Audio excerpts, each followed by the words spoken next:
బంగారు 1,12,000 ఉండేది.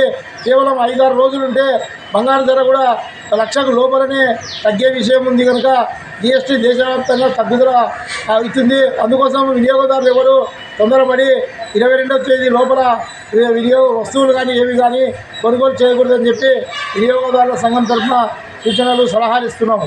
అదేవిధంగా కరెంటు బిల్లుల్లో దాదాపు 100 యూనిట్లకు 50 రూపాయల వరకు తగ్గుదల అవుతుంది. అంటే జిఎస్టీ 18 ఉండేది 5% అవుతుంది కనుక కరెంటు బిల్లులు కూడా ఒక్కొక్క వినియోగదారునికి 50 నుంచి 100 రూపాయల వరకు కూడా కరెంటు బిల్లులు తగ్గే అవకాశం ఉంది కనుక కరెంటు బిల్లుల వినియోగదారులకు కూడా ఇది శుభవార్తనే.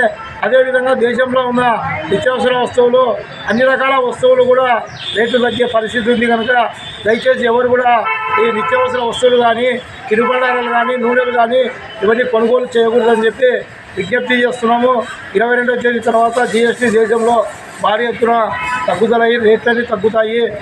ఎలక్ట్రానిక్ బండ్లు, టీవీలు, ఫ్రిడ్జ్లు ప్రతి ఒక్కటి జిఎస్టీపై ఆధారపడిన ప్రతి వస్తువు తగ్గుతుందని చెప్పి వినియోగదారులకు సూచనలు సలహాలు ఇవ్వడం జరుగుతుంది. నా పేరు ఏ నాగరాజు, నంద్యాల జిల్లా ప్రభుత్వ విజిలెన్స్ కమిటీ మెంబర్. ఈ కార్యక్రమానికి ముఖ్య అతిథులుగా విచ్చేసిన ఆలా శ్రీరాములు గారు, తర్వాత కుంచెలగుడి